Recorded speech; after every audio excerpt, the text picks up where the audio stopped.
Selamat pagi, Assalamualaikum warahmatullahi wabarakatuh. Salam sejahtera untuk kita semuanya. Pagi ini kita akan membahas distribusi yang baru, yaitu distribusi F. Jadi kalau kemarin kita membahas distribusi T ya. Nah, dalam pembahasan distribusi T, itu ada rasio antara variabel acak Z dengan akar dari variabel acak yang berdistribusi K kuadrat. Jadi ini adalah Z, jika Z adalah variabel acak yang mengikuti distribusi norma baku, dan V adalah variabel acak yang mengikuti distribusi K kuadrat dengan degree of freedom mu. Nah, rasio dari dua variabel acak ini itu memunculkan variabel acak yang baru yang disebut sebagai T.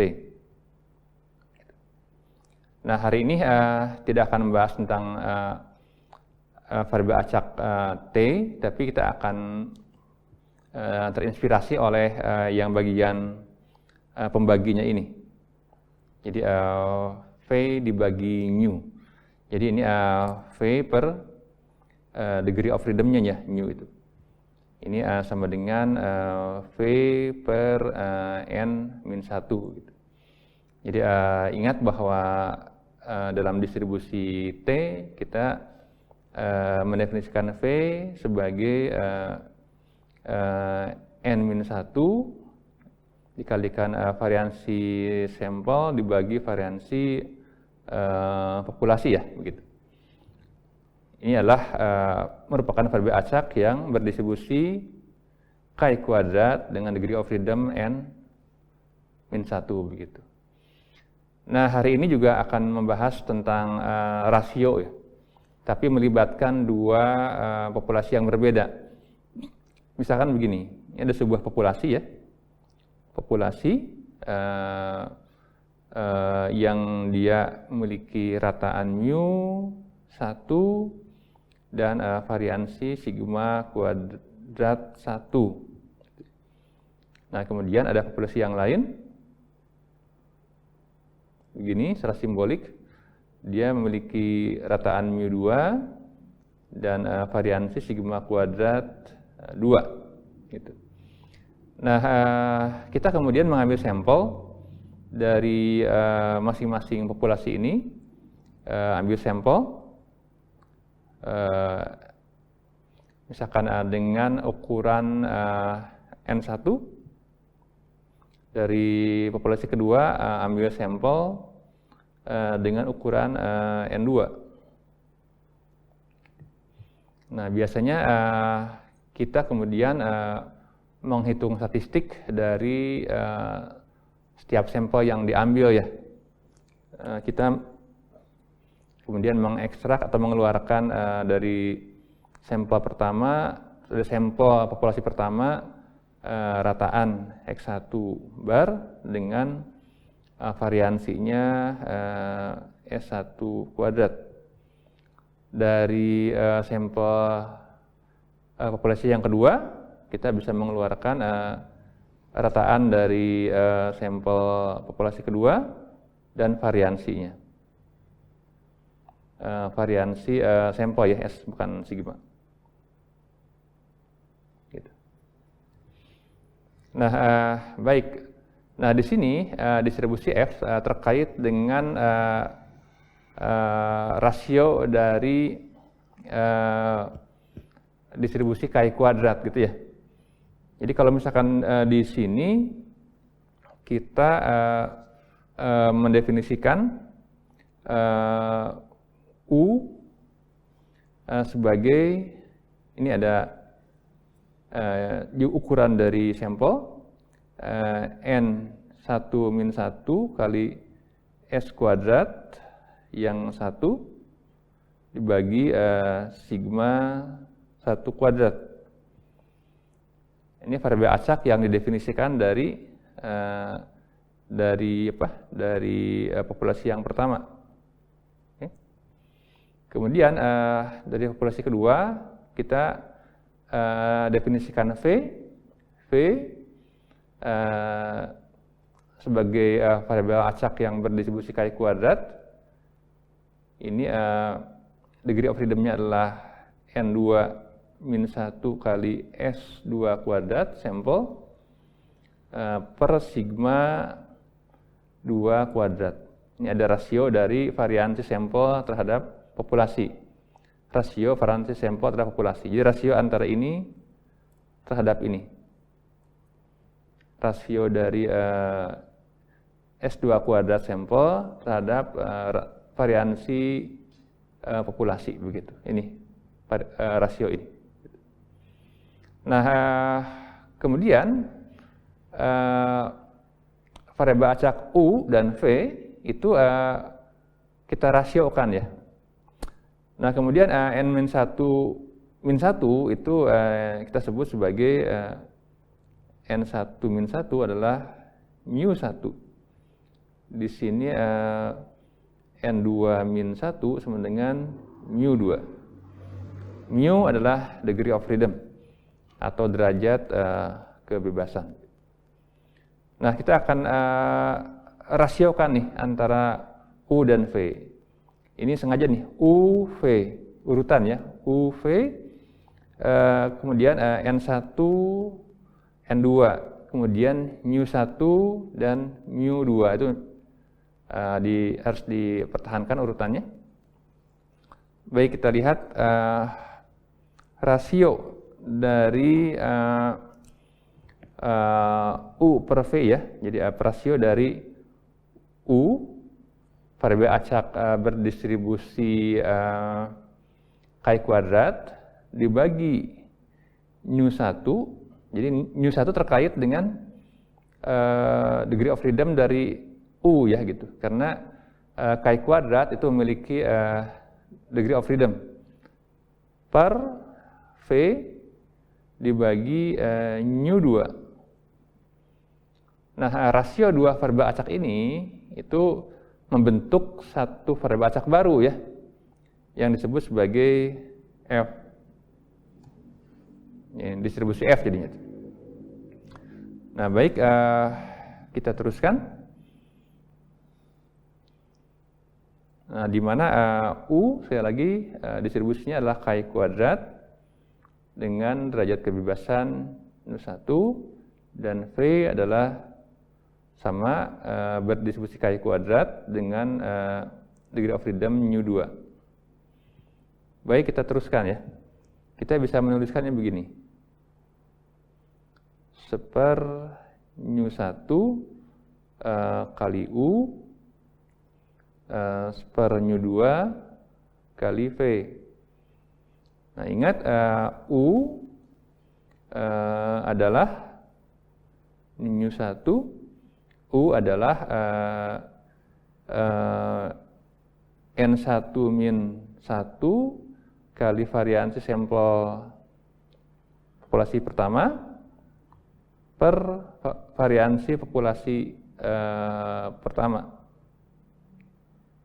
Begitu. V adalah N2 ukuran sampel dari populasi yang kedua min 1 kali variansi sampel yang kedua dibagi populasinya, variansi populasi. Begitu ya. Nah, ingat N1 min 1 adalah nu1 dan N2 min 1 adalah nu2. Nah, jadi kita bisa mencoret ini.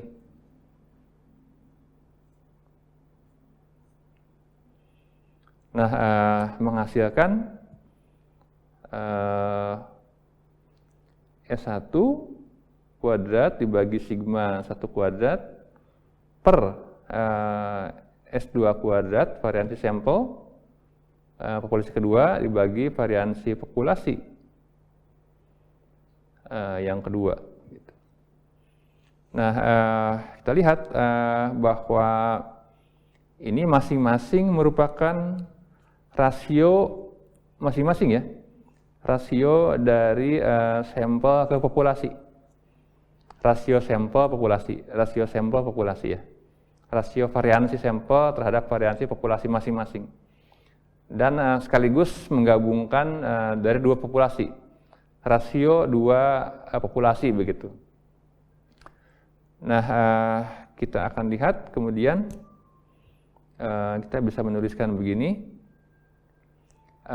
S1 kuadrat per S2 kuadrat per sigma 1 kuadrat per sigma 2 kuadrat. Nah, ini maknanya kan lebih ke membandingkan variansi sampel antara dua populasi dan variansi populasi antara dua populasi, gitu. Maknanya itu ya. Nah, kemudian kita bisa menyatakan sebagai S1 kuadrat sigma 2 kuadrat dan S2 kuadrat sigma 1 kuadrat, gitu. Bisa begini. Tapi yang pasti bahwa variabel acak yang berdistribusi F adalah rasio dari dua variabel acak yang berbeda, ya, populasinya, gitu. Nah, di mana U dan V, variabel acak U dan variabel acak V itu adalah saling bebas.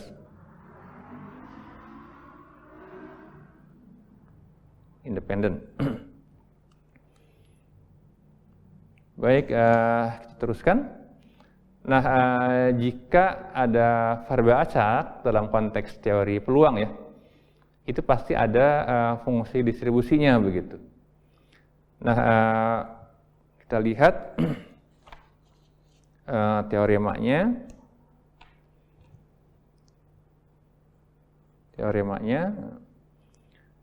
Misalkan U dan V, U besar dan V besar, ya, variabel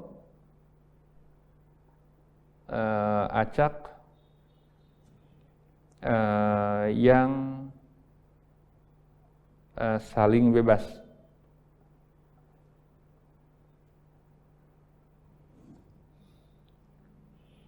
Nah, masing-masing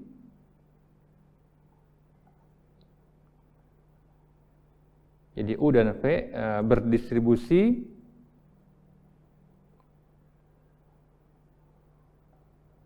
K kuadrat dengan derajat kebebasan Nu1 dan Nu2. Nah, maka fungsi densitas peluang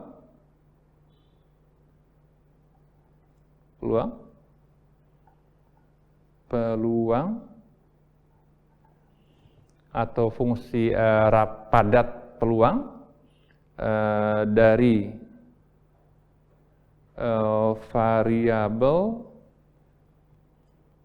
acak F, di mana F adalah U per Nu1 per V per Nu2. Jadi Nu1 adalah identitas bagi U, Nu2 adalah degree of freedom bagi V. Nah, fungsi padat peluangnya diberikan oleh HF, ya. Ingat, kalau F besar adalah variabel acaknya, dia menyimpan banyak nilai yang mungkin terjadi, F besar, tapi nilai yang mungkin terjadi itu terikat satu sama lain secara teori peluang, ya, secara probabilistik. Kalau F kecil itu adalah satu realisasi di antara nilai F yang mungkin muncul, begitu. Makanya ini HF. Nah, fungsi padat peluangnya dinyatakan oleh HF sebagai berikut. Ini saya belum sempat bikin PDF-nya, jadi saya tulis dulu aja. Nanti PDF-nya dibuat nanti. Nah, HF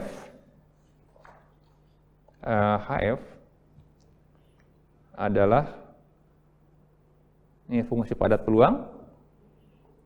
Kita bisa dengan menggunakan software buat memprint atau memproduksi bentuk kurvanya. HF adalah kembali ke fungsi gamma. Jadi gamma dari nu1 plus nu2 dibagi 2 kali nu1 per nu2 pangkat setengah nu1. Jadi sangat pentingnya fungsi gamma ya, atau distribusi gamma ya, karya dari Euler per gamma nu1 per 2 kali gamma nu2 per 2. Nah, kali, ini susah menghafalnya nih, F pangkat setengah nu1 dikurangi 1 per 1 plus nu1 per nu2 kali F dipangkatkan setengah nu1 plus nu2. Gitu. Untuk F dari 0 lebih kecil dari F dan lebih kecil dari hingga. Jadi ini karakter dari fungsi distribusi chi kuadrat muncul ya, karena distribusi chi kuadrat itu adalah salah satu realisasi dari distribusi gamma. Jadi banyak fungsi gamma ini, tanda fungsi gamma adalah chi kuadrat. Sama seperti dalam pembahasan distribusi T kemarin, karena ada chi kuadrat maka fungsi gamma muncul di situ ya, di fungsi padat peluangnya. Nah, kita lihat bahwa fungsi ini selain tergantung kepada nu1 dan nu2,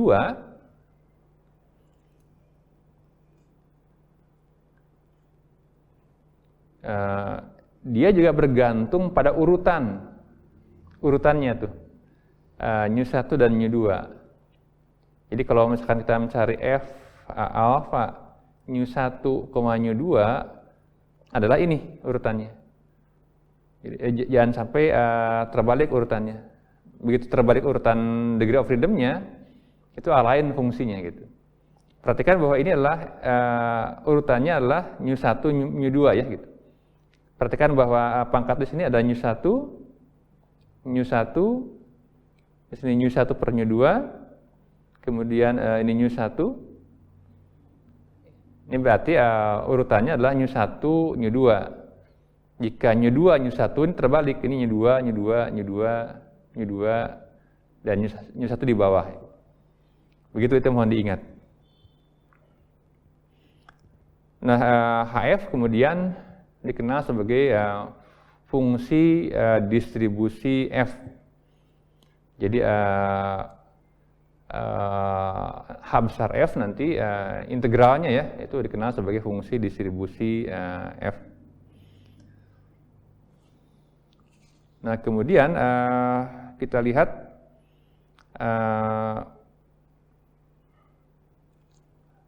contoh dari tipe dari tipe kurva dari distribusi F itu mirip dengan distribusi chi kuadrat.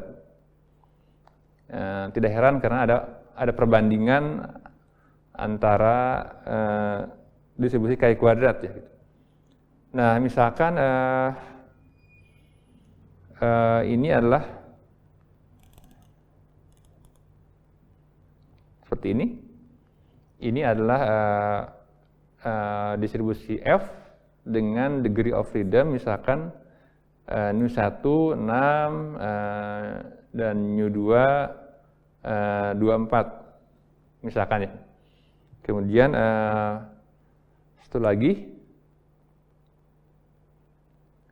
begini misalkan. Ini adalah bentuk kurva fungsi padat peluang F untuk nu1-nya 6, tapi nu2-nya 10 gitu misalkan ya.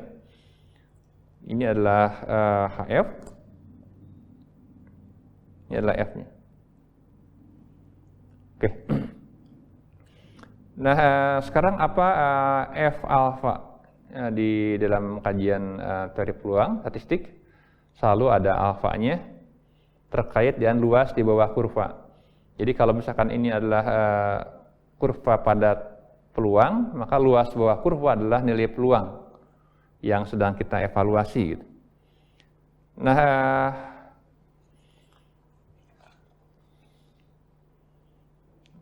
Nah, F alpha itu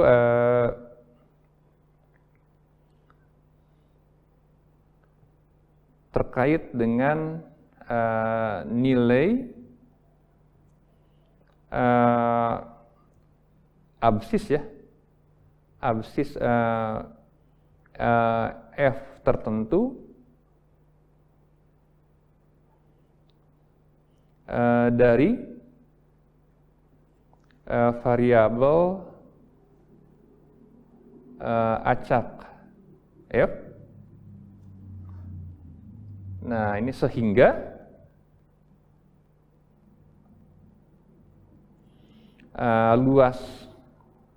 luas bawah kurva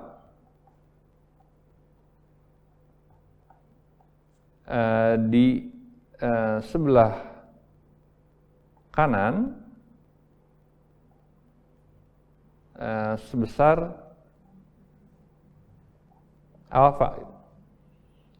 Jadi ini mirip kaidahnya dengan menghitung luas bawah kurva untuk distribusi T ya, distribusi Chi kuadrat dan juga F. Jadi begini, ini adalah bentuk distribusi F-nya, ini F, ini HF. Nah, ini adalah F alpha untuk luas di bawah kurva sebelah kanan adalah sebesar alpha. Gitu. Ini adalah nilai dari absis di sini. Ini absis, ini ordinat. Di sini berapa nilainya? Untuk luas di sebelah kanan sebesar alpha. Jadi luas bawah kurva fungsi padat peluang adalah menyatakan peluang dari sebuah kejadian. Nah, kalau kita melihat ke tabel, karena ini menghitung luas bawah kurva kan adalah integral ya. Nah, dengan integral itu karena tidak analitik, integralnya didekati dengan numerik ya. Nah, dibuat tabel. Misalkan di bukunya Walpole ini, di buku Walpole itu kita bisa lihat tabel A6 halaman 741 ya, tabel A6.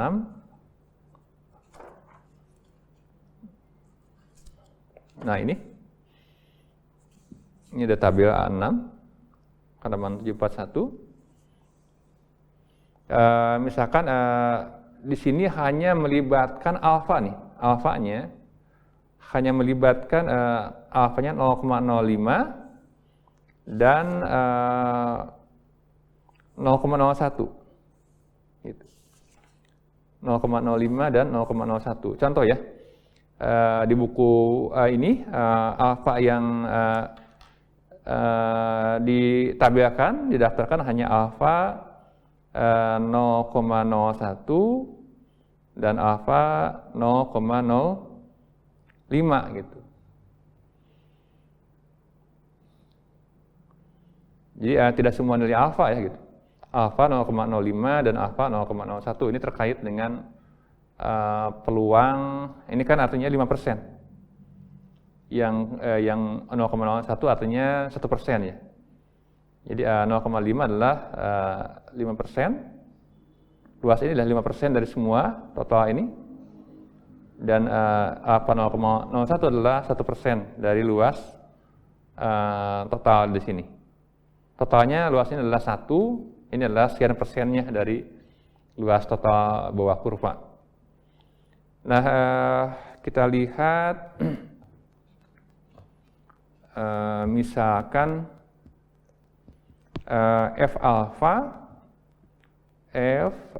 alfanya misalkan jadi F alfa nu 1, nu 2. Nah, ini harus dipertahankan urutannya. F alfa nu 1, nu 2. Misalkan F alfa jika alfanya di sini 5%, 0,05 untuk nu 1, nu 2 gitu ya. Nah, karena alfanya sudah kita tetapkan, sekarang Anda mencari nilai F ini, alfa ini berapa di kurva ini, di bagian absis dari kurva padat peluang. Baik, misalkan begini, misalkan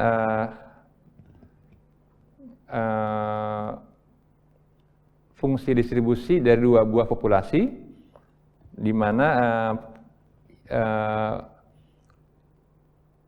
nu 1 adalah 6 dan nu 2 10 gitu ya. Untuk luas kurva di sebelah kanan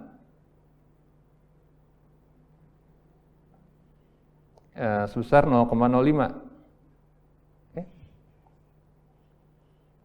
Ini artinya peluang dari variabel acak yang sedang kita hitung itu hanya 5% gitu ya, atau terletak di area yang 5%. Nah, kita tulis begini, berarti kita sedang mencari F alfa nih. Kita gambarkan begini. Nah, luas buah kurva di sini adalah 0,05 ya. Ini alfa ya, atau 5%. Oke. Nah, ininya nilai di sini adalah F 0,05 dengan urutannya ini. Nu 1 6, nu 2 10. Oke. Jadi yang dicari adalah nilai ini. Nilai absis F gitu. Ini berapa nih? Kita bisa lihat di sini. Di 0,05. Nah, perhatikan di sini. Jadi ini adalah F 0,05 nu 1, nu 2 ya. Jadi yang di atas ini adalah nu 1. Ini degree of freedom 1, 2, 3, 4, ini degree of freedom-nya. Tentu 1, 2, 3, 4, 5, 6, 7 ini terkait dengan ukuran sampel ya. Ingat, degree of freedom adalah N-1 gitu. Ini berarti terkait dengan populasi yang pertama ya. Yang ke bawah ini adalah nu 2, 1, 2, 3, 4, 5 dan seterusnya ke bawah. Ini terkait dengan ukuran sampel karena degree of freedom adalah nu sama dengan N-1. Berarti ini adalah nu 2 sama dengan N2 dikurangi 1. Nampak bahwa ukuran sampel dari populasi yang pertama dan yang kedua berbeda, N1 dan N2 gitu. Baik, kita lihat urutannya adalah jika alfa ini luas di sebelah kanan adalah 0,05 atau cuma 5% begitu, maka untuk nu1 sama dengan 6 tadi di soalnya, dan nu2 10, maka nilainya adalah 3,22. Jadi titik ini adalah 3,22. Dari 0 berkembang sampai 3,22, sampai 4, 5, 6, dan seterusnya ya gitu. 3,22 begitu. Jadi nampak beda dengan distribusi normal. Jadi ada Chi kuadrat, T, kemudian F, itu lebih ke mencari nilai dari absisnya gitu. Nah, kita lihat. Jadi 3,22. Begitu. Nah, kemudian kita lihat, nah jika ini adalah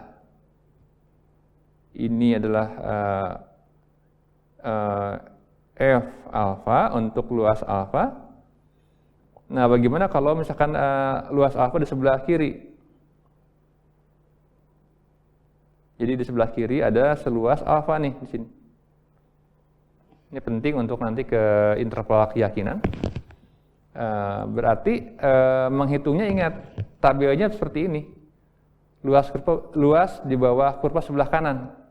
Jadi kalau di sini adalah alfa, yang di sini mirip ini alfa di sini, tapi yang di atas adalah ini. Jadi titik ini adalah F1 min alfa, nu1, nu2. F1 min alfa karena totalnya 1, dibuang alfa, jadi menyatakan F1 min alfa menyatakan luas sebuah kurva di sebelah kanan, atau terkait luas sebuah kurva sebelah kanan dari absis ini. Itu ya. Nah, bedakan dengan ini. Luasnya alfa di sebelah kanan, ini adalah F alfa nu1 nu2 gitu. Nah, jadi di sini luas yang sebelah kanan adalah 1 min alfa. Adapun di sini adalah alfa yang sebelah ini. Baik, jika kita mau menghitung berapa ya F, misalkan F 0,95, nu1, nu2 0,95. Sementara tabel hanya punya alfanya 0,05 dan alfa 0,01. Gitu. Sementara yang dicari adalah alfa sama dengan 0,95. Itu ya.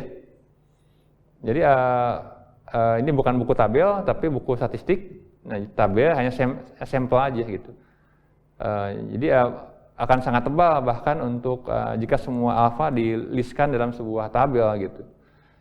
Nah, tapi ada sebuah formula yang bisa membantu. Nah, ini kan F1 min alfa ya. Nah,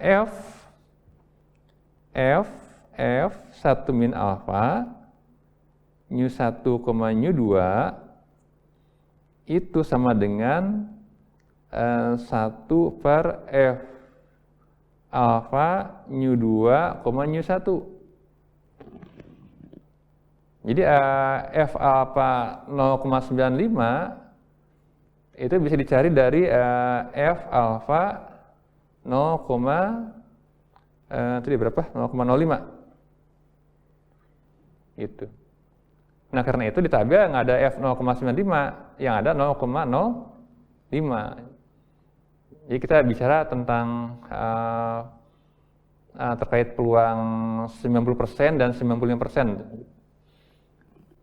Nah, tapi perhatikan urutannya dibalik. Ini nu1, nu2. Adapun yang sebelah kanan ini adalah nu2, μ1. Gitu. Jadi dibalik ya urutannya gitu. Nah, kemudian kita bisa lihat berapa nih F alpha, misalkan F 0,95 dari tadi degree of freedom-nya 6 dan 10. Jadi μ1, μ2. Jadi F 0,95 dari 6 dan 10. Jadi kita lihat F1 min alpha μ1, μ2 sama dengan F 0,95 6,10 itu sama dengan seper F 0,05 dibalik 10,6. Begitu? 10,6. Ini berapa nih? Kita lihat. F 0,05 ini sampai 1, 2 sampai 9. Kita lihat F 0,05 di sini. Cuman sekarang dibalik urutannya. F 0,05 yang μ1 10, yang bagian horizontal, yang vertikalnya adalah 6. Jadi inilah yang bagian horizontal, ini new yang bagian vertikal. Jadi 0,05 ya, F2-nya 10, F1-nya 10, F2-nya μ1-nya 10, μ2-nya adalah 6. Jadi 4,06 ya nilainya. Urutan sangat penting. Jadi ini 1/4,06. Gitu. Ini hasilnya adalah 0,246. Nah, jadi dalam kurva, kalau kita gambarkan begini, ini adalah kurva tadi F alpha μ1, μ2. Nah, kalau di sininya yang sebelah kanan luas ini adalah 0,05. Tadi sudah kita hitung di sini. F 0,05 untuk μ1 6 dan μ2 10 adalah 3,22. Nah, sekarang kita ambil di sebelah kanan seluas yang sama. Ini luasnya adalah 0,05. Ya.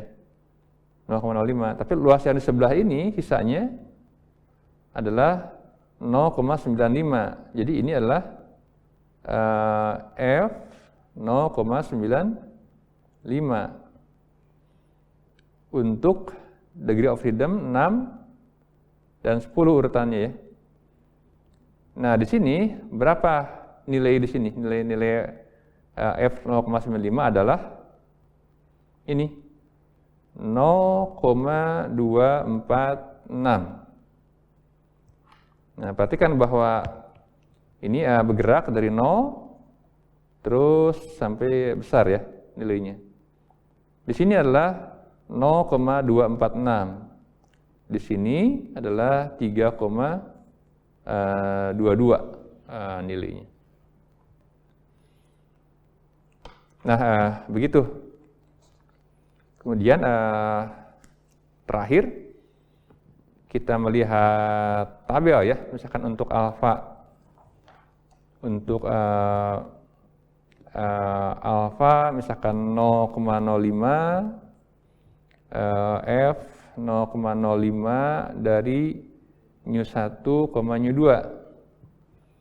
Jadi si tabelnya begini.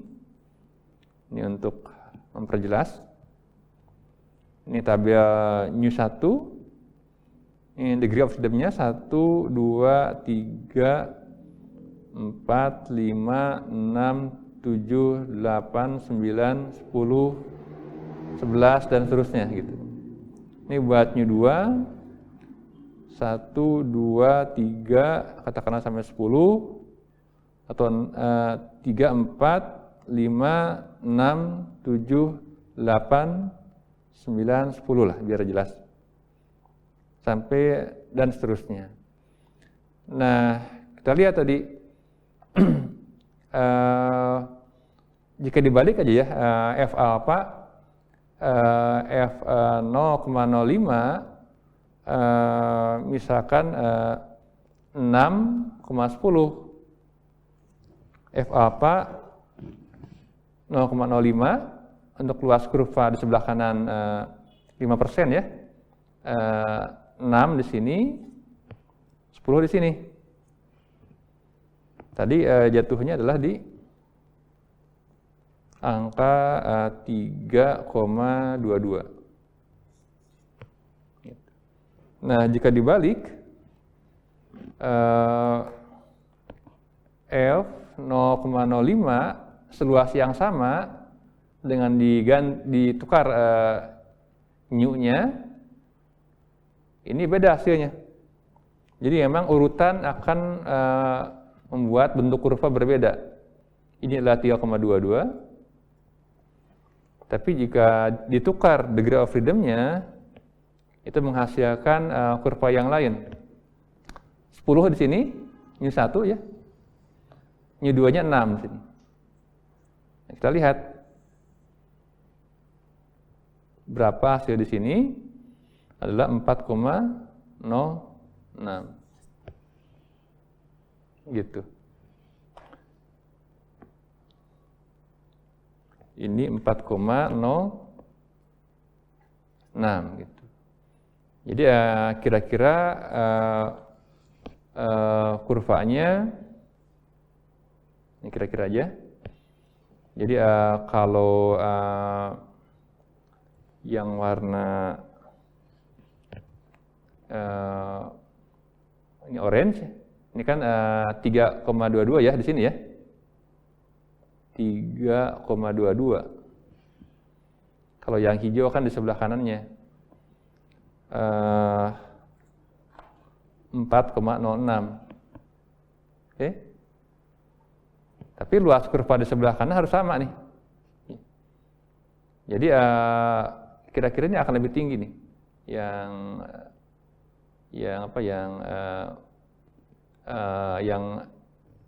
urutannya 10 dan 6 gitu. Jadi kira-kira begini. Nah, gitu. Karena alfanya masih sama. Di sini adalah 0,05. Oke. Nah, yang setelah lagi karena F alfanya 3,22, dia akan lebih begini. Nah, gitu. Berarti di sini.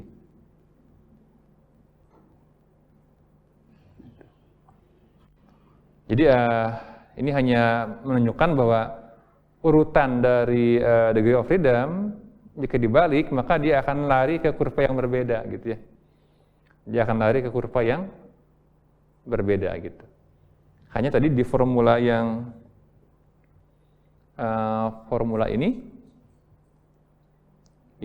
sudah menunjukkan relasi yang sangat penting ya, sehingga kita bisa lebih efisien dalam membuat tabel dari nilai F.